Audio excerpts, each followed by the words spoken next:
cada any la temàtica de la fira va canviant i aquest any parla dels oficis. Aquells oficis que van anar cap a Cuba, sobretot en allà com es necessitava mà d'obra qualificada, i en aquella època la mà d'obra qualificada estem parlant sempre de fusters, de mecànics, és a dir, de gent que treballava la fusta, que treballava els enginys. A Cuba es van desenvolupar, gràcies també als catalans, molta indústria que se li deien los ingenios. Doncs, evidentment, es necessitava mà d'obra qualificada que pogués treballar amb totes les eines possibles, soldadors, que en aquella època no eren soldadors, evidentment, però que treballessin tot el ferro, treballessin la fusta.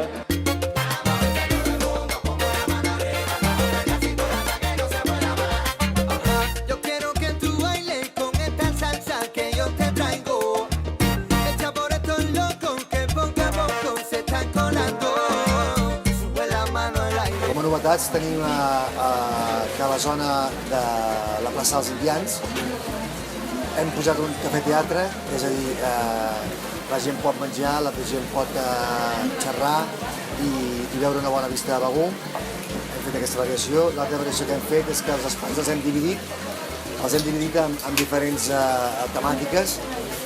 Uns llocs són per ballar, els llocs són per infants, els altres llocs són per concerts més íntims, vull dir, hem intentat que cada lloc sigui un lloc diferent d'actuacions diferents.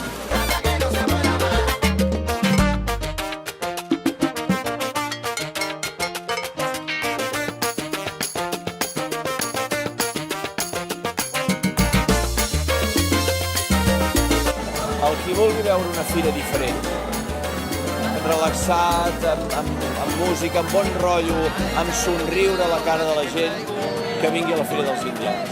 Que veieu sobretot el rostre de la gent que està passejant per aquí i entendreu per què heu de repetir.